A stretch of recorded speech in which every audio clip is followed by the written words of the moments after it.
दक्ष ने शिखा को घर ड्रॉप किया। गाड़ी से निकलते वक्त भी उसने मुड़कर पीछे नहीं देखा। हालांकि वो पहले भी चुप चुप रहती थी, लेकिन दक्ष के कन्फेशन करने के बाद तो और भी ज्यादा। दक्ष ने एक गहरी सांस ली। इसे हो क्या गया है, ये ठीक तो है न? सुबह का वक्त नैनीताल। सोमनाथ जी इस वक्त लॉन में बैठी थी, बल्कि ठंड के बीच खिली हुई धूप बहुत खूबसूरत थी। सोमनाथ जी का फोन कब से बजे जा रहा था। उन्होंने कॉल रिसीव किया। फोन के दूसरी तरफ उनके मित्र मोनीश जी थे। सोम, फोन उठाने में इतनी देर क्यों कर दी? मैंने तुम्हें ये बताने के लिए फ़ोन किया है कि अगले हफ्ते अजीत छुट्टियों पर आ रहा है। मैं सोच रहा हूँ उसी वक्त दोनों बच्चे मिल जाए। सोमनाथ जी को इस वक्त बहुत बुरा लग रहा था, लेकिन उनके लिए सच कहना भी जरूरी था। उसकी जरूरत नहीं पड़ेगी मोनीश। सिद्धि की शादी हो चुकी है। ये क्या कह रहे हो तुम? हम बात कर रहे थे न, ऐसे कैसे तुमने उसकी शादी कही और कर दी? दोस्त होकर दोस्त से धोखा किया तुमने। मोनीश जी ने कहा तो सोमनाथ जी बोले, मुझे माफ कर दो दोस्त। मैं सचमुच बहुत शर्मिंदा हूँ, लेकिन जो कह रहा हूँ सच कह रहा हूँ। ये सब तो धोखा देने वाला काम है। दोस्त बनकर दुश्मन की तरह पीछे से वार किया है तुमने। मैं अपने बेटे को क्या जवाब दूंगा? इतना कहकर मोनीश जी ने फोन काट दिया। ये सब उनका गुस्सा था। वो कैसे उन्हें अपनी बात समझाते? वैसे भी जिंदगी में सब कुछ हमारे हिसाब से नहीं चलता। सुबह का वक्त। शिखा का अपार्टमेंट। विधि अभी अभी नीचे लॉन में आई थी। उसने जब शिखा को सोफे पर सोते देखा तो उसे बेहद अजीब लगा। वो फौर उसके पास चली आई। शिखा, शिखा उठो भी। ऑफिस नहीं जाना क्या? शिखा आगे खोलो। विधि के हिलाने पर शिखा चौंककर उठ बैठी, मानो कोई भूकंप आया हो, लेकिन सब कुछ नॉर्मल देख वो खुद भी नॉर्मल हो गई। शिखा, तुम यहाँ क्यों सो रही हो? रात को देर से आई थी क्या? शिखा ने न में सिर हिलाते हुए कहा, नहीं, 11 बजे आ गई थी। इतनी जल्दी? मुझे तो लगा देर तक पार्टी में रुकोगी। अच्छा ये सब छोड़ो, जाओ तैयार हो जाओ। ऑफिस नहीं जाना क्या? ऑफिस का नाम सुनते ही शिखा की आंखें बड़ी हो गई। दक्ष की बातें भूली नहीं थी वो। शिखा ने तुरंत कहा, आज मन नहीं है, मैं नहीं जाऊंगी। ये क्या बात हुई भला? तुम तो बेमतलब में कभी छुट्टी नहीं करती। तुम्हारी तबीयत तो ठीक है न? विधि पूछ ही रही थी, तभी शिखा उठ खड़ी हुई। मैं बिल्कुल ठीक हूँ, मुझे क्या होगा? वैसे भी मैंने तो कुछ भी नहीं किया। विधि शिखा की बांह पकड़ उसे अपनी ओर घुमाते हुए बोली, कुछ भी बोले जा रही हो? मैंने तो ये सब नहीं पूछा। आखिर हुआ क्या है? तुम ठीक तो हो ना? शिखा वापस से सोफे पर बैठ गई। नहीं, मैं बिल्कुल भी ठीक नहीं हूँ। उन्होंने मेरे साथ ऐसा क्यों किया? उन्हें मैं ही क्यों मिली? शिखा, पहेलियां न बुझाओ, अब तो मुझे डर लगने लगा है। क्या बात है बताओ न साफ साफ, विधि ने अपनी बात पर जोर देकर कहा। शिखा चुप हो गई। उसने विधि की ओर देखा। कल रात दक्ष सर ने मुझे प्रपोज किया। शिखा का बस इतना कहना था। विधि चीख पड़ी। शिखा ने दोनों हाथ से अपने कान बंद कर लिए। क्या कहा तुमने? जरा फिर से कहना। उन्होंने सचमुच तुम्हें प्रपोज किया? हाँ, और तुमने क्या जवाब दिया? शिखा हताश होकर बोली, कुछ भी नहीं। विधि को उसका जवाब सुनकर बड़ी हैरानी हुई। कुछ भी नहीं का क्या मतलब है? उन्होंने तुम्हारे सामने कन्फेस किया और तुम बिना कुछ बोले चली आई। अजीब लड़की हो यार, तुम्हें तो तुरंत हाँ कहनी चाहिए थी। विधि, तुम्हें ये सब बहुत आसान लग रहा है ना? मुझे हम दोनों की हकीकत मालूम है। मैं हाँ नहीं कर सकती। वैसे भी उनका सामना करने की फिलहाल मेरी हिम्मत नहीं है। अपनी बात पूरी कर शिखा अपने कमरे में चली गई। स्टूपिड लड़की, इसे प्यार को समझने के लिए भी इतना कुछ सोचना पड़ रहा है। मुझसे किसी ने कहा होता तो मैं तुरंत हाँ कर देती। सुबह का वक्त। शिव का कमरा। सिद्धि का आज काम पर पहला दिन था। उसने लाइट ब्लू कलर का फ्रॉक सूट पहना था। उसकी नज़र सिंदूर पर गया। सिद्धि खुद से बोली, जो इंसान मेरे लिए किसी गाली की तरह है, उसे हर रोज अपनी मांग में सजाना पड़ता है। मेरी किस्मत भी मेरे साथ अजीबोगरीब खेल खेलती है। शिव ने पीछे से टोका, तुम्हारा हो गया हो तो साइड हटो। सिद्धि हड़बड़ाकर साइड हटने लगी, लेकिन उसके हाथ से सिंदूर की डिब्बी छूट गई। सिद्धि की आंखें एकदम से बड़ी हो गई। हालांकि शिव ने उसे गिरने नहीं दिया। ढक्कन खुला हुआ था, इसलिए कुछ सिंदूर शिव के हाथ पर गिरा। सिद्धि ने उसके हाथ से सिंदूर की डिब्बी ले ली। तुम्हारी वजह से न हमेशा मेरा ही काम बढ़ता है। शिव हाथ धोने के लिए वॉशरूम में चला गया। सिद्धि भी कमरे से बाहर निकल गई। सिद्धि सीधा किचन में पहुंची। उसे देख गीता ने कहा, भाभी मैंने नाश्ता टेबल पर लगवा दिया है, बस शिव सर का नाश्ता लगाना बाकी है। सिद्धि ने ट्रे में रखी चीजों को देखा और फिर गीता से कहा, सैलड नहीं काटा तुमने? बस वही काटने जा रही थी भाभी, तुम रहने दो मैं कर लूंगी। वैसे भी वो रेडी हो चुके हैं और सब्र नाम की चीज उनमें बिल्कुल भी नहीं है। मैं बोल सिद्धि सैलड काटने लगी। आकाश और अमर जी ऑफिस के लिए एक साथ निकल गए। आकाश कृष को स्कूल ड्रॉप करने चला गया। शिव ने नीचे आते ही दानिश को आवाज लगाई। सिद्धि ने भी किचन से उसके नाश्ते की ट्रे भिजवा दी। सिद्धि किचन से बाहर निकल ही रही थी तभी उसका फोन बजा। सिद्धि ने रिसीव करते हुए हल्लो कहा। फोन की दूसरी तरफ से कोई आवाज नहीं आई। सिद्धि ने वापस से हल्लो कहा। कैसी हो सिद्धि? ये आवाज सुनकर सिद्धि की सांसें भी एक पल के लिए थम गई। ये आवाज आनंद की थी। सिद्धि की आंखें भर आई। उसने खुद को संभालते हुए कहा, मैं ठीक हूँ, आप बताएं आप कैसे हैं? पता नहीं, तुम सबके दूर चले जाने पर खुद का वजूद मिटता हुआ लग रहा है। तुम सबके बिना खुद की जिंदगी को कभी इमेजिन नहीं किया था न, शायद इसलिए। आनंद की बात पर सिद्धि बोली, जरूरी नहीं आनंद जिंदगी भर किसी का साथ रहे। इंसान को खुद को मजबूत करना पड़ता है ताकि वो हर परिस्थिति से लड़ सके। कृतिका का कुछ पता चला?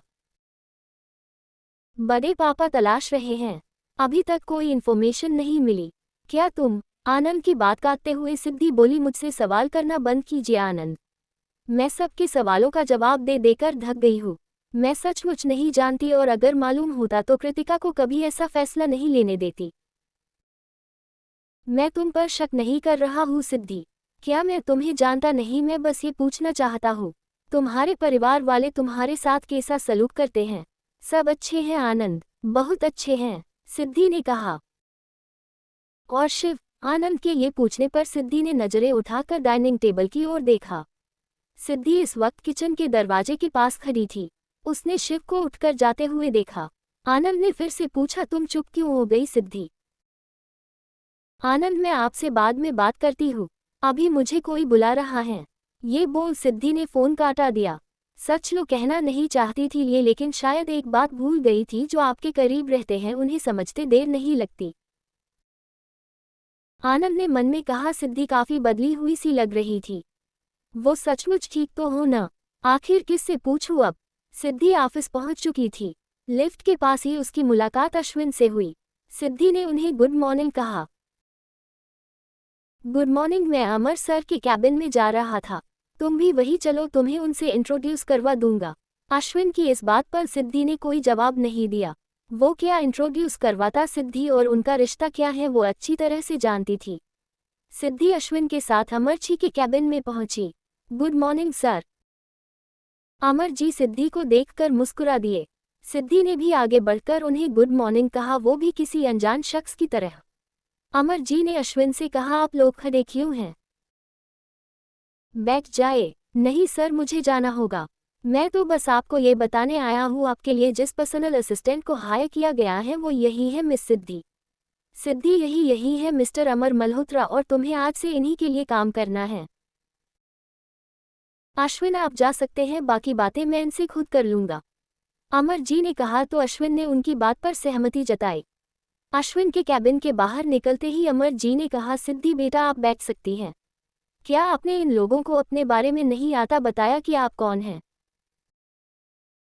पापा मैंने कुछ नहीं बताया और आपसे भी यही रिक्वेस्ट करूंगी कि आप भी न बताएं। मैं एक नॉर्मल लड़की की तरह काम करना चाहती हैं। अगर यहाँ लोगों को पता चला मैं आपकी बहू हूँ तो वो मुझसे बात करने की बजाय कोसों दूर भागेंगे। मेरे काम करने को लेकर आपसे सवाल करेंगे। मैं ये सब बिल्कुल नहीं चाहती। अच्छी बात है, तुम जैसा चाहती हो वैसा ही होगा पापा, लेकिन सबके सामने मैं आपको सर कहूंगी। आप प्लीज मुझसे नाराज मत होइएगा। सिद्धि की इस बात पर अमर जी ने हामी भरी। शिव अमर जी से मिलने उनके कैबिन के पास पहुंचा था, लेकिन किसी का फोन आने की वजह से उसे वापस जाना पड़ा। सिद्धि अमर जी से काम समझ रही थी, वही दूसरी तरफ दक्ष बेचैनी से अपने कैबिन में टहल रहा था। शिखा का जवाब क्या होगा, इसी बात ने उसे परेशान कर रखा था। सुबह से उसका चेहरा भी नहीं देखा था उसने। दया ने शिखा को कॉल किया। फोन आई बेल जा रही थी लेकिन उसने कॉल रिसीव नहीं किया। शिखा इस वक्त अपने कमरे में थी। फोन थोड़ी ही दूरी पर बेड पर पड़ा था। वो जानबूझकर दक्ष के कॉल को इग्नोर कर रही थी। उसके फोन न उठाने पर दक्ष काफी परेशान हो गया। उसने पियून को बुलवाया। जेनी से कहो मिस शिखा को मेरे कैबिन में भेजे। पियून चुपचाप उसके कैबिन से निकल गया। कुछ देर बाद जेनी खुद दक्ष कैबिन में आई। गुड मॉर्निंग सर, शिखा आज ऑफिस नहीं आई। उन्होंने फोन करके कह दिया था बड़े सर को उन्होंने लीव एप्लीकेशन ईमेल पर भेज दिया है। तुम्हारा कॉल उठाया था उसने? कब बात हुई थी तुम्हारी? दक्ष ने पूछा। यही कोई 1 घंटा पहले। दक्ष मन ही मन खुद से बोली। मैं पिछले 2 घंटे से उसका नंबर ट्राई कर रहा हूँ, तब तो उसने एक बार भी कॉल रिसीव नहीं किया। दक्ष ने टेबल पर रखा अपना फोन उठाया और कैबिन से निकल गया। जेनी अभी भी वहीं खड़ी थी। दक्ष ने जाने से पहले कुछ भी नहीं कहा। शिव फोन पर बात करते हुए आगे बढ़ रहा था। सिद्धि के हाथ में इस वक्त कुछ फाइलें थी। वो पेपर्स को अरेंज करते हुए अपनी दिशा में बढ़ रही थी। दोनों ही एक दूसरे के आमने सामने से होकर गुजरे, लेकिन एक दूसरे को देख नहीं पाए। सिद्धि लिफ्ट के अंदर चली गई। शिव एक पल के लिए रुका। उसे रियलाइज हुआ उसने सिद्धि को अभी अभी देखा है। उसने पीछे मुड़कर देखा, लेकिन सिद्धि वहां नहीं थी। वो सचमुच थी या ये सिर्फ मेरा वहम था? शिव ने अपने ख्यालों को विराम दिया और वहां से चला गया। शिव अमेर जी के कैबिन में पहुंचा। डैड, मैंने कुछ फाइलें भिजवाई थी, आपने उसे देखा? मैंने उन्हें नहीं पढ़ा। वो फाइलें मेरी सेक्रेटरी के पास हैं, वो देख लेगी, अमर जी ने कहा। शिव हैरान होकर बोला, आपका सेक्रेटरी लेखा? वो तो रिटायर हो चुका है। नई सेक्रेटरी रखी है क्या आपने? हाँ, तुम्हें कोई एतराज है? मुझे क्यों एतराज होगा? एनीवे फाइलें चेक करने के बाद वापस भिजवा दीजिएगा। इतना कहकर शिव उनके कैबिन से बाहर निकल गया। सिद्धि फाइल देखते हुए बोली, ये फाइल तो पापा ने गलती से दे दी। उन्हें जरूरत हो सकती है, मुझे वापस जाना होगा। सिद्धि को वापस उसी फ्लोर पर पहुंचना पड़ा जहां से वो आई थी। लिफ्ट से बाहर निकलते ही उसे सामने शिव दिखाई दिया। शिव के लिए उसे यहाँ देखना किसी झटके से कम नहीं था। सिद्धि को ज्यादा हैरानी नहीं हुई। वो जानती थी ये ऑफिस शिव का है, तो उससे मुलाकात होना लाजिमी है। शिव इससे पहले कुछ कहता, सिद्धि उसके बगल से होकर जाने लगी। उसने तो उसे देखकर भी इग्नोर कर दिया। शिव ने पलटकर कहा, वहीं रुक जाओ। सिद्धि ठहर गई। शिव उसके सामने चला आया। तुम यहाँ क्या कर रही हो? सिद्धि फाइलों को पकड़े शांति से खड़ी थी। शिव ने फिर से पूछा, मेरे सवालों पर मैं जवाब की उम्मीद करता हूँ, न कि खामोशी की। यहाँ क्या कर रही हो? काम करती हूँ यहाँ, मैं इसलिए यहाँ हूँ। सिद्धि का जवाब सुन एक बार फिर शिव को हैरानी हुई। सिद्धि ने कहा, मेरे काम का वक्त है, प्लीज सामने से हटे, मुझे जाना है। शिव ने उसकी दोनों बाह पकड़ घुमाया और झटके से दीवार से लगा दिया। सिद्धि की फाइलें भी नीचे गिर गई। शिव ठीक उसके सामने खड़ा था। बकवास बंद करो। कौन सा काम करती हो यहाँ, और काम करने की परमिशन तुम्हें दी किसने? सिद्धि उससे नजरें फेरकर बोली, ये ऑफिस है, आपका कमरा नहीं, और यहाँ मैं आपकी बीवी, आपके डैड की सेक्रेटरी हूँ। मुझसे तमीज से पेश आइए। किसी ने देख लिया तो उनके सवालों से होकर गुजरना पड़ेगा आपको। मुझे धमकी दे रही हो? मैं इस एटीट्यूड को बिल्कुल बर्दाश्त नहीं करने वाला। जो कुछ तुमने कहा है झूठ है। मैं अभी डैड के सामने ये बातें क्लियर करता हूँ। उठाओ फाइलें और मेरे पीछे आओ। इतना कहकर शिव ने उसे छोड़ दिया। वो गुस्से से उसे घूरकर आगे बढ़ गया। सिद्धि ने अपनी आंखें बंद की और गहरी सांस भरी। सच तो वो पहले से जानतू है। घर हो, सड़क हो या फिर ऑफिस, शिव नहीं बदलने वाला, और नहीं बदलने वाला है उसका रवैया। सिद्धि झुककर फाइलें उठाने लगी। शिव अमर जी के कैबिन में पहुंचा। वो परमिशन लेकर कभी कभार ही अंदर आता था। अंदर आते ही उसने सवाल किया, डैड, ये लड़की क्या बकवास कर रही है? इसे जॉब पर किसने रखा? मुझे बिना बताए मेरे घर में साजिशें रची जा रही हैं। अमर जी अभी भी समझ नहीं पाए वो किस टॉपिक पर बात करने आया है। कुछ देर पहले ही तो वो यहाँ से गया था, तब तो इसका मूड बिल्कुल ठीक थी। सिद्धि भी उनके कैबिन में दाखिल हुई। चेहरे से उदास लग रही थी वो। शिव ने कहा, ये कह रही है आपकी सेक्रेटरी की जॉब मिली है इसे? How it can be possible? क्यों पॉसिबल नहीं है? सिद्धि मेरी सिफारिश पर यहाँ तक नहीं पहुँची है। अपनी मेहनत के बलबूते पर ये जॉब अचीव की है। इंटरव्यू पैनल ने इसे सिलेक्ट किया है और तुम ये बात अच्छे से जानते हो वो लोग कितने इंडिपेंडेंट हैं, दबाव में काम नहीं करते। तुम्हें तो खुश होना चाहिए, तुम्हारी बीवी इतनी काबिल है। जानते भी हो, देखी है तुमने इसकी डिग्रियां। अमर जी ने टेबल पर रखी फाइलें खंगालनी शुरू की।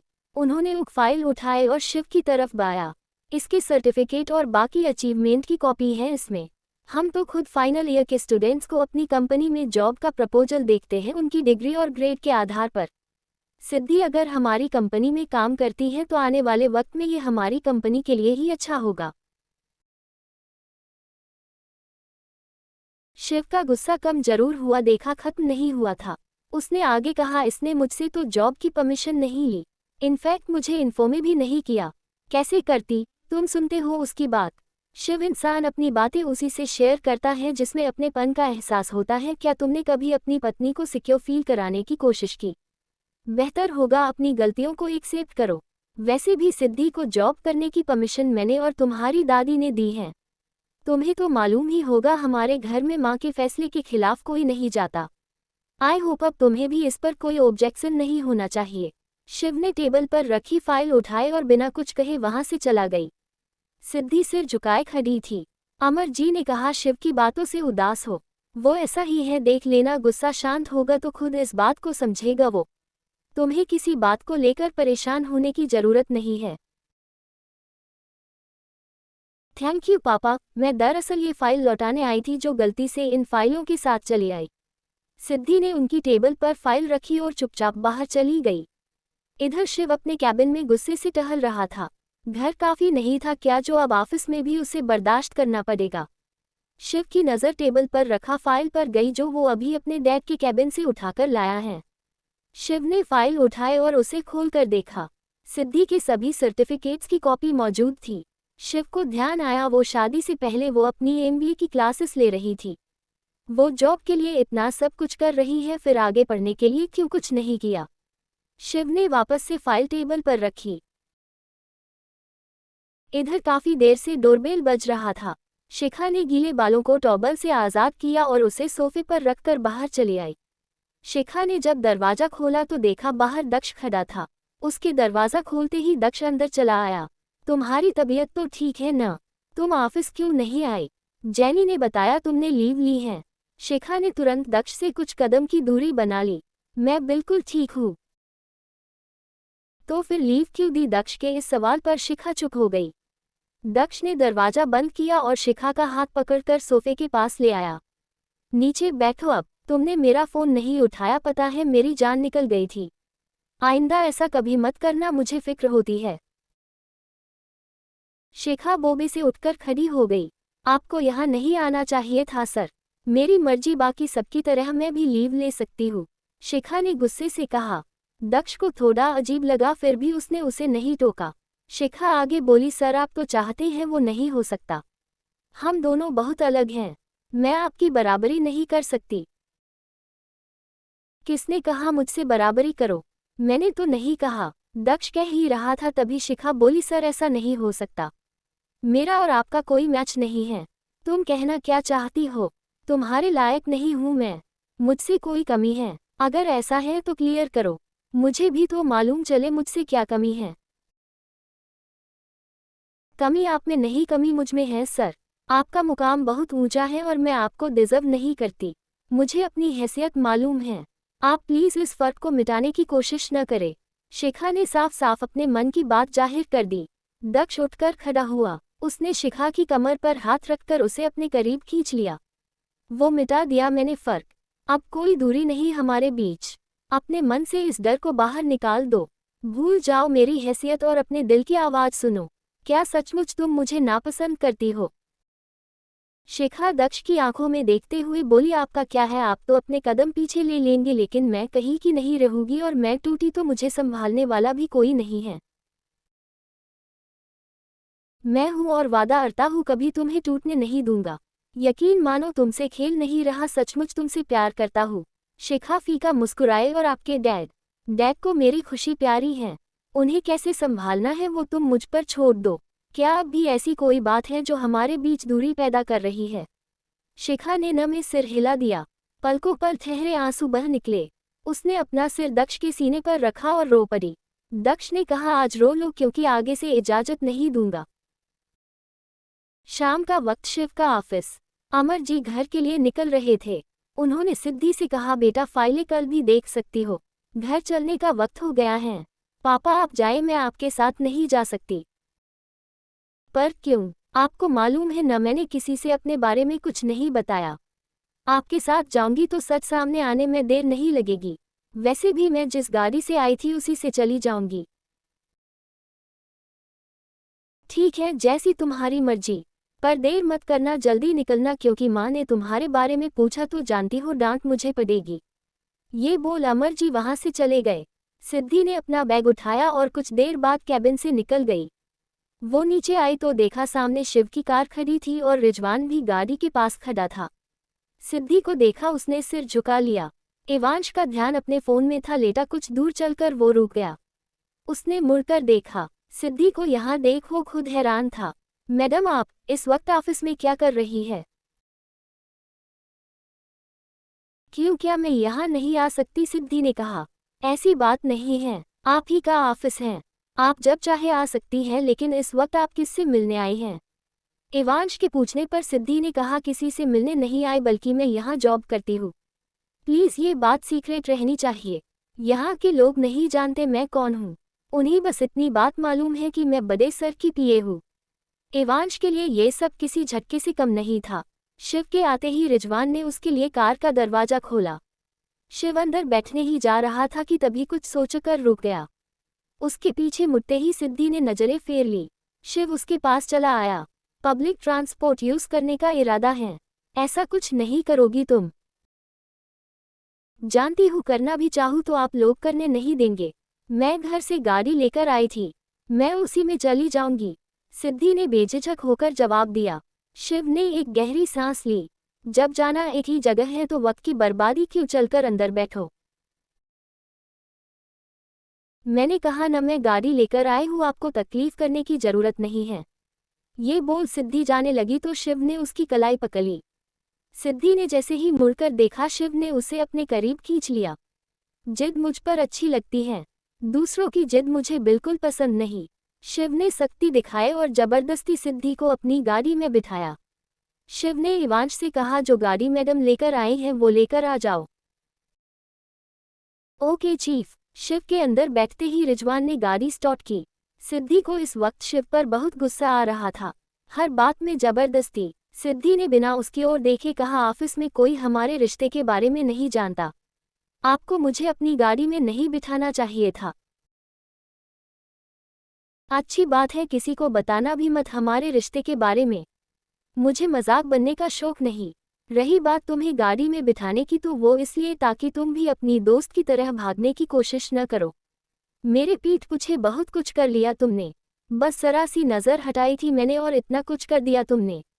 शिवाई बातों में गुस्सा और नफरत दोनों था। रिजवान अपने कान बंद नहीं कर सकता था, लेकिन उसकी जुबान हमेशा बंद रहती। सच तो ये था, सिद्धि के लिए उसे भी बुरा लग रहा था। शिव और सिद्धि दोनों एक साथ घर पहुंचे। ज्योति सामने से गुजर रही थी, लेकिन उन दोनों को साथ आते देख उसके होंठों पर मुस्कुराहट तैर गई। सिद्धि उनके पास चली आई। चाची आप कुछ बना रही थी क्या? जरा ठहरिए, मैं बैग रख कर आती हूँ, फिर आपकी मदद करूंगी। रहने भी दोनों दिन भर की थकी हुई हो, अब क्या किचन में भी मेरा हाथ बताओगी? जाकर आराम करो, मैं ये सब काम संभाल लूंगी। ये बोलकर ज्योति वहां से चली गई। शिव सीढ़ियों पर पहुंचा तो नंदिता मिल गई। नंदिता ने शिव से पूछा, ये तुम्हारे साथ गई थी?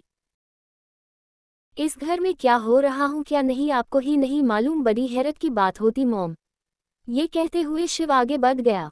नंदिता समझ नहीं पाए आखिर वो कहना क्या चाहता था। सिद्धि चुपचाप आगे बने लगी। तभी नंदिता ने टोकते हुए कहा, कहाँ से आ रही हो तुम, आज पूरे दिन घर पर नहीं थी? ऑफिस से, मैंने पापा के साथ उनका ऑफिस ज्वाइन किया है। ये बोल सिद्धि आगे बढ़ गई। नंदिता की आंखें हैरानी से खुली रह गई।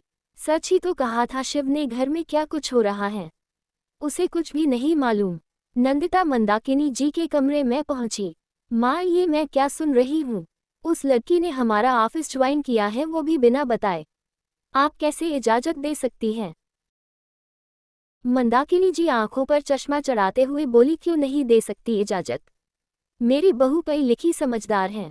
अपने पति के बिजनेस में वो कंधे से कंधा मिलाकर खड़ी रहना चाहती हैं, तो क्या बुराई है इसमें? मैं तुम्हारी तरह प्रिविलेज सास नहीं हूँ। माँ, आप मुझे प्रिविलेज कह रही हैं? नंदिता चौंकते हुए बोली। और नहीं तो क्या, तुम्हें तो खुशी खुशी ये खबर अपने फ्रेंड्स को सुनानी चाहिए, लेकिन तुम तो मेरे पास शिकायत लगाने चली आई। तुम्हारा मतलब क्या है? उसे मैं घर में बांध कर रखूं?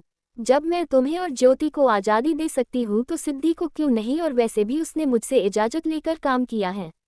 तुम्हारे बेटे से भी ज़्यादा समझदार हैं। नंदिता वही खड़ी होकर खुद की और अपने बेटे की बुराई नहीं सुन सकती थी, इसलिए गुस्से से पैर पटकते हुए वहां से चली गई।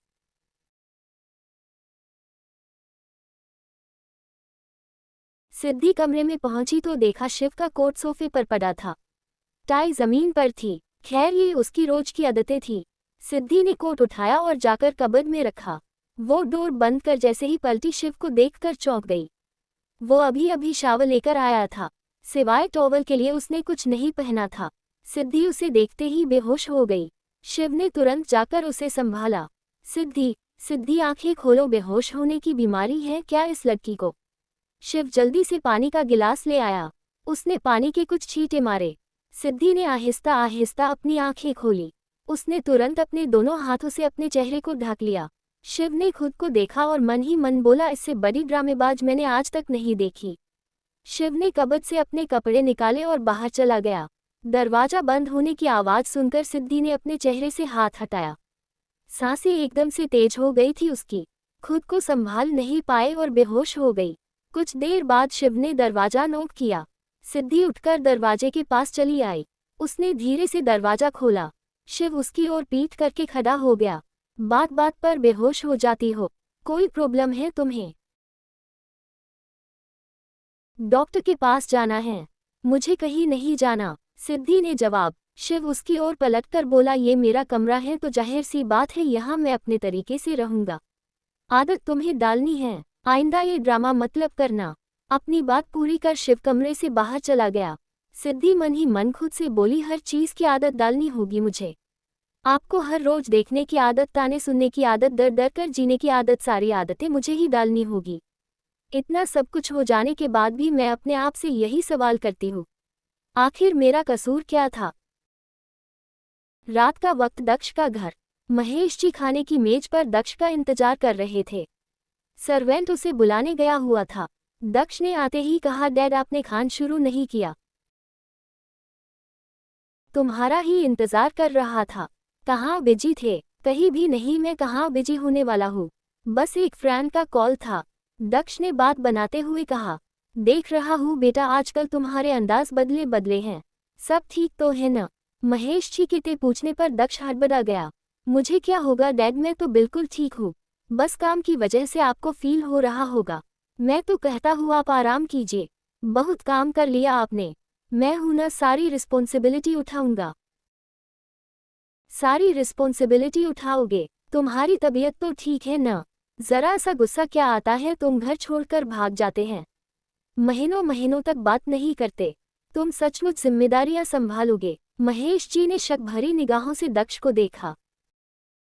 डैड आप फिर से मुझे ताने देने लगे। मैं ऐसा कुछ नहीं करूंगा। ठीक है, विश्वास कर लेता हूँ। उम्मीद तो यही करूंगा कि तुम मेरा विश्वास कभी न छोड़ो, महेश जी ने कहा। सुबह का वक्त, तेजस का कैबिन। उसने रिसीवर उठाया तो दूसरी तरफ से रिसेप्शनिस्ट ने कहा, सर आपसे मिलने मिस्टर राकेश बोहरा आए हैं। उनके पास अपॉइंटमेंट भी नहीं है। तेजस ने एक गहरी सांस ली। ठीक है, भेज दो उन्हें। All right sir. इतना कहकर रिसेप्शनिस्ट ने कॉल कट कर दिया। मिस्टर बोहरा उसके ठीक सामने खड़े थे। आप 12th फ्लोर पर जाए, तेजस सर का कैबिन आपको वहीं मिलेगा। मिस्टर मल्होत्रा ये सुनकर आगे बढ़ गए। उन्होंने लिफ्ट का बटन प्रेस किया। लिफ्ट खुलते ही वो अंदर चले आए। इससे पहले लिफ्ट बंद होती सिद्धि भी अंदर चली आई। उसने हाथ पर बंधी घड़ी में वक्त देखा। देर कर दी मैंने, पापा इंतजार कर रहे होंगे। मिस्टर बोहरा की नज़रें सिद्धि पर ही थी। उन्होंने बात करने में जरा सी भी देरी नहीं की। Hi, I am Rakesh Bohra, Bohra industries का सीईओ। वैसे आप कौन हैं? सिद्धि को लगा वो कोई क्लाइंट है। उसने भी पोलाइट लहजे में कहा, हेलो, मैं मिस्टर अमर मल्होत्रा की पीए हूँ। आपकी जैसी काबिल लड़कियों की हमारी कंपनी को बहुत ज़रूरत है। ये रहा मेरा कार्ड, कभी आइएगा ज़रूर। हम अपने एम्प्लॉय को सैलरी पैकेज भी अच्छा देते हैं। सिद्धि को सामने से जॉब का ऑफर मिल रहा था। वो कंफ्यूज थी, आखिर क्या कहे। उसने राकेश के हाथ से कार्ड ले लिया। इसके लिए बहुत बहुत शुक्रिया, लेकिन मैं अपनी जॉब से काफ़ी खुश हूँ। अगर किसी को ज़रूरत होगी तो मैं आपको ज़रूर बताऊंगी। लिफ्ट ओपन होते ही सिद्धि बाहर चली गई। राकेश के चेहरे पर अजीब सी मुस्कुराहट थी। तेजस के कैबिन का डोर नॉक हुआ तो उसने कम इन कहा। दरवाजा खुलते ही सिद्धि अंदर आई। उसे देख दक्ष मुस्कुरा दिया। भाभी, आपने हमारा ऑफिस पूरा देखा या नहीं?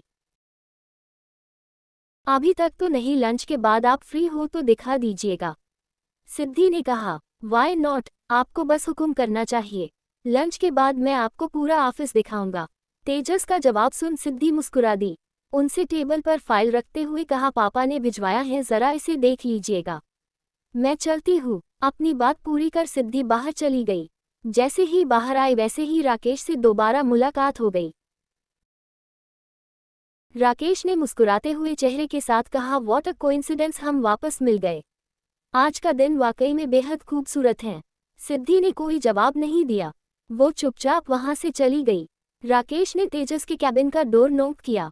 परमिशन मिलते ही मिस्टर बोहरा आदर चले आए। उसे देख तेजस के चेहरे पर कोई खुशी के भाव नहीं था। हेलो मिस्टर मल्होत्रा, उस रोज पार्टी से आप कब चले गए पता ही नहीं चला। बहुत सी बातें करनी थी आपसे लेकिन हो ही नहीं पाए। हाँ, वो घर से फोन आ गया था इसलिए मुझे निकलना पड़ा। सॉरी, मैं उस वक्त बता नहीं पाया, तेजस ने जवाब दिया। चलिए कोई बात नहीं, मैं यहाँ प्रोजेक्ट के सिलसिले में बात करने के लिए आया हूँ। मैंने एक मॉल बनाने का सोचा है, जगह भी सिलेक्ट कर ली है। मैं चाहता हूँ इसे आपकी कंपनी बनाए। मिस्टर बोहरा की बात काटते हुए तेजस ने कहा, मैं बिना पूरी बात समझे कोई फैसला नहीं लेता। आप जरा मुझे प्रोजेक्ट के बारे में अच्छे से डिस्क्राइब करेंगे? हाँ क्यों नहीं, मिस्टर बोहरा ने अपने बैग से लैपटॉप निकाला। वो प्रोजेक्ट के बारे में तेजस को पूरी बात समझा रहे थे। सिद्धि अपने कैबिन में पहुंची तो देखा वहां कुछ फाइलें रखी हुई थी। जहां तक उसे ध्यान था सुबह यहाँ फाइलें नहीं थी, फिर अब कहाँ से आ गई? सिद्धि ने उन्हें खोलकर देखा। ये फाइलें बिल्कुल अलग थी। वेपन साइज सेल्स रिपोर्ट थी, लेकिन ये काम तो सिद्धि का नहीं था। फिर उसके टेबल पर फाइलें रखने का क्या मतलब? तभी सिद्धि का फोन बजा। शिव का नंबर देख वो सोच में पड़ गई। वो उठाए या न उठाए, बहुत सोच विचार करने के बाद उसने फोन रिसीव कर लिया। फोन करे दूसरी तरफ से शिव ने कहा, आई होप तुम्हें फाइलें मिल गई होंगे। फाइलें पढ़कर जो भी करेक्शन करनी है उसे करो। मुझे 2 घंटे के अंदर ये काम पूरा चाहिए। लेकिन मैं आपका काम क्यों करूं? मैं आपकी सेक्रेटरी नहीं हूं। आप अपने सेक्रेटरी से कहिए ये काम करने को। ये बोल सिद्धि ने फोन काट दिया। शिव इस वक्त मीटिंग रूम में बैठा था और भी कई सारे लोग मौजूद थे वहां। सिद्धि का ये रवैया उसे बिल्कुल भी पसंद नहीं आया। उसने तो साफ तौर पर मना कर दिया था। व्हाट हैपन शिव, क्या सोच रहे हो? आकाश के पूछने पर शिव ने कहा, कुछ खास नहीं। मीटिंग शुरू करते हैं। तेजस और मिस्टर बोहरा की मीटिंग खत्म हो चुकी थी। तेजस ने कहा, सच पूछिए तो मुझे आपके प्रोजेक्ट में कुछ भी खास नहीं लगा। ऊपर से कमियां भी कई सारी हैं। लोकेशन भी अच्छा नहीं है। मुझे लगता है आपको इसके बारे में फिर से अच्छे से सोचना चाहिए। ये आप कैसी बातें कर रहे हैं? ज़मीन मैं ऑलरेडी खरीद चुका हूँ। ये नक्शा टॉप इंजीनियर्स की टीम ने तैयार किया है। आप ऐसे कैसे इसे गलत कह सकते हैं? मिस्टर बोहरा की बात का जवाब देते हुए तेजस बोला, आप तो ऐसे बात कर रहे हैं जैसे इंसानों से कभी गलती नहीं होती। मैंने कहा है ना, आपको फिर से एक बार सोचने की ज़रूरत है। वैसे मेरी मीटिंग का टाइम हो रहा है। आप बिना बताए आए इसलिए मैं आधे घंटे से ज़्यादा का वक्त नहीं दे सकता। तेजस की बातों ने साफ तौर पर उन्हें जाने को कह दिया। मिस्टर बोहरा का काम नहीं बना, इस बात ने उन्हें और भी ज़्यादा निराश किया। वो वापस लौट गए। उनके जाते ही दक्ष ने अपना वॉलेट निकाला। इशिता की तस्वीर आज भी उसके पास थी। तेजस ने एक गहरी सांस ली और मुस्कुराने की कोशिश की। अफसोस उसके चेहरे पर वो मुस्कुराहट नहीं आ पाई जो खुशी के थे। मीटिंग खत्म होते भी शिव मीटिंग रूम से सबसे पहले बाहर आया। इवांश उसके साथ चलते हुए बोला, चीफ अगली मीटिंग 1 घंटे बाद है, मैं आपको वापस से याद दिला दूंगा। शिव को देखकर नहीं लग रहा था वो कुछ भी सुन रहा है। उसे लिफ्ट में जाते देख इवांश बोला, चीफ अब कहाँ जा रहे हैं? शिव के चेहरे से पता चल रहा था वो इस वक्त गुस्से में है। वो सिद्धि के कैबिन के आगे आकर रुका। बिना परमिशन लिए ही वो अंदर चला आया। सिद्धि फाइलें पढ़ने में इतनी बिजी थी कि शिव के आने का पता ही नहीं लगा। शिव ने अपने दोनों हाथ टेबल पर जोर से रखा जिससे सिद्धि को किसी के होने का एहसास हुआ। उसने चेहरा उठाकर देखा तो पाया सामने शिव था। वो ताज्जुब इस बात से हुई, बिना परमिशन के कोई उसके कैबिन में कैसे आ सकता है? क्या कहा था तुमने फ़ोन पर मैं फाइलें अपने सेक्रेटरी से चेक करवाऊं? मुझे सिखाने वाली तुम होती कौन है? हिम्मत कैसे हुई तुम्हारी मुझे इनकार करने की?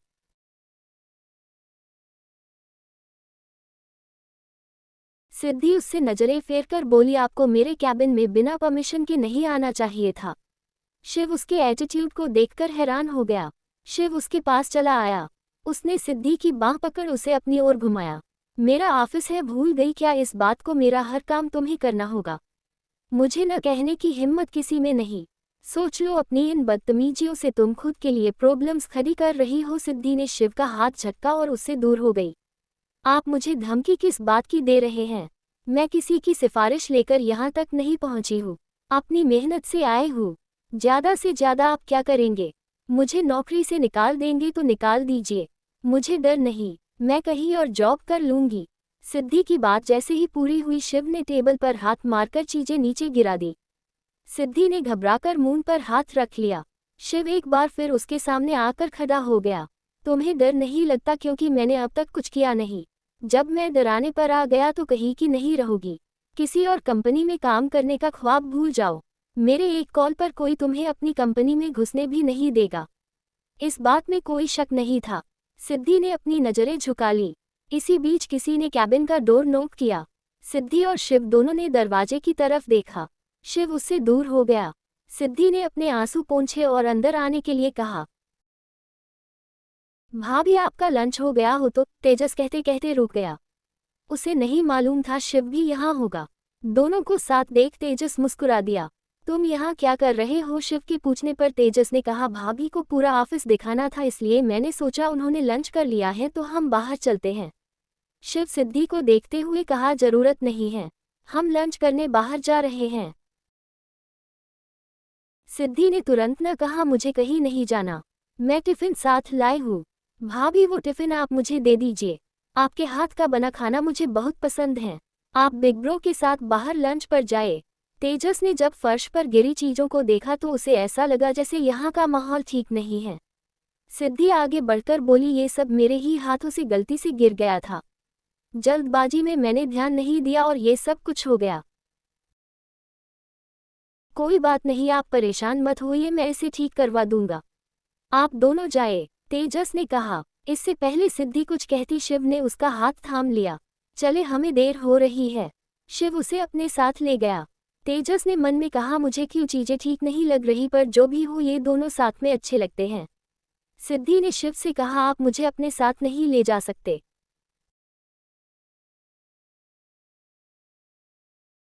मुझे क्या करना चाहिए क्या नहीं ये मैं तुमसे नहीं पूछूंगा। आप समझ क्यों नहीं रहे हो? अगर किसी ने देख लिया तो उसे क्या जवाब देंगे? आप खुद नहीं चाहते न हमारे बारे में किसी को कुछ पता चले। सिद्धि ने तरह तरह आई दलीलें दी लेकिन शिव पर कोई असर नहीं हुआ। अगले ही पल उसने सिद्धि को दीवार से टिकाया और अपने दोनों साथ उसकी बाह के इर्द गिर्द रख दिए। तुम चुपी अच्छी लगती हो, बोलती हो तो सिर में दर्द होता है। मुझे क्या करना है क्या नहीं मैं जानता हूँ। एक बात दिमाग में अच्छे से बिठा लो, मैं किसी से नहीं डरता। सिद्धि बिल्कुल चुप हो गई। उसने अपनी नजरें झुका ली। शिव उससे दूर नहीं हुआ। गुस्सा धीरे धीरे कर गायब हो गया। नजरें सिद्धि से हटने का नाम नहीं ले रही थी। शिव ने अपना हाथ बढ़ाकर उसके चेहरे को छूना चाहा लेकिन कुछ सोचकर उसने अपने हाथ पीछे खींच लिए। शिव उससे दूर होकर बोला, सीक्रेट डोर से बाहर जाएंगे, कोई नहीं देख पाएगा। शिव ने एक बार फिर उसका हाथ पकड़ा और उसे अपने साथ ले गया। सिद्धि मन ही मन खुद से बोली, ये सब करने की जरूरत ही क्या है? एक तरफ तो कहते हैं मुझे किसी का डर नहीं और दूसरी तरफ लोगों से डरकर भागते हैं। एक ही इंसान कितने चेहरों के साथ घूमता है। टिनिलो, दक्ष ने अभी अभी खाने का ऑर्डर दिया था। उसके ठीक सामने शिखा बैठी थी। दक्ष ने पूछा, तुम किस सोच में डूबी हुई हो? कहीं भी नहीं, यही हूँ आपके सामने। सामने बैठी जरूर हो लेकिन यहाँ हो नहीं। कोई तो बात जरूर है, बताओ मुझे। दक्ष के फोर्स करने पर शिखा ने कहा, एक सवाल है, अगर आप सच सच जवाब दे तो बताऊं। तुम सामने हो तो झूठ बोलने का मतलब ही नहीं। आप पूछ भी लो। दक्ष, मैं बिल्कुल भी आपके लायक नहीं, फिर मुझसे आपने ऐसा क्या देखा जो प्यार हो गया?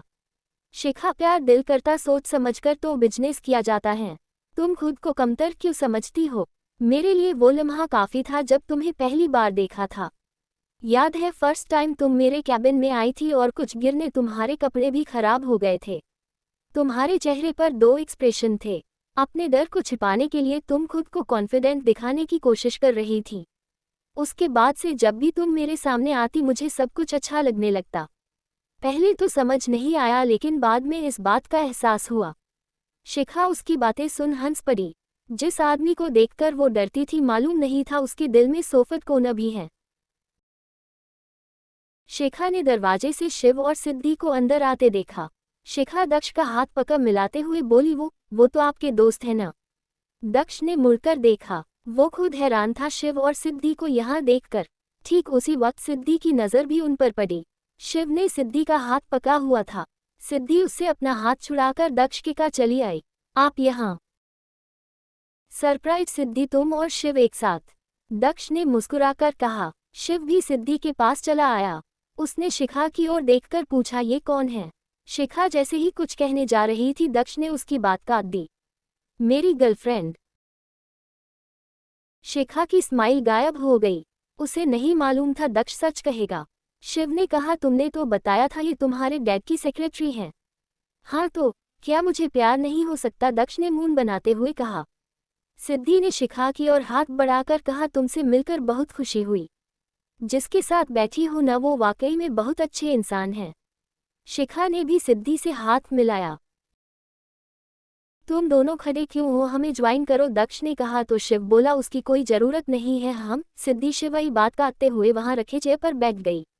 मुझे कोई एतराज नहीं है। सिद्धि की पूरी कोशिश थी किसी न किसी बहाने से शिव से दूर रहा जाए।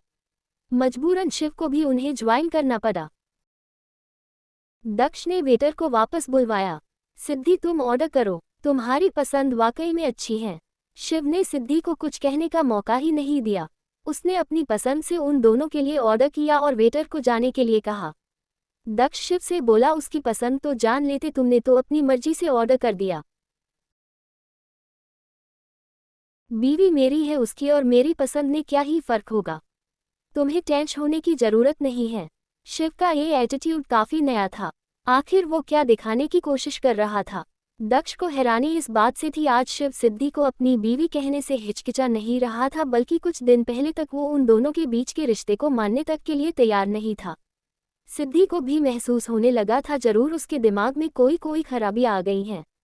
शिखा और सिद्धि ज्यादा नहीं मिले थे फिर भी एक दूसरे से बात करने में कंफर्ट थे।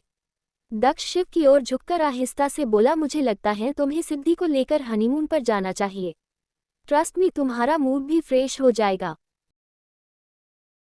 बकवास बंद करो नहीं तो गिलास में रखा हुआ सारा जूस तुम्हारे सिर पर डाल दूंगा, शिव ने धमकी देते हुए कहा। सिद्धि को यहाँ से जाने का मन नहीं था लेकिन शिव ने उसे याद दिलाते हुए कहा, ऑफिस के कुछ रूल्स होते हैं। तुम्हें नहीं लगता लंच के बाद वापस से अपने काम पर लगना चाहिए? सिद्धि उसकी बातों का मतलब समझ गई। दक्ष ने पूछा, मतलब कि तुम ऑफिस जाओगे?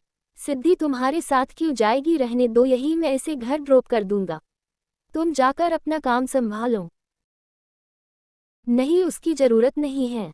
मैंने इनका ऑफिस ज्वाइन किया है इसलिए मुझे भी इनके साथ जाना होगा। सिद्धि ने बात सुन दक्ष को काफी हैरानी हुई। वो कुछ पूछने ही जा रहा था तभी शिव सिद्धि का पक्का उठ खड़ा हुआ।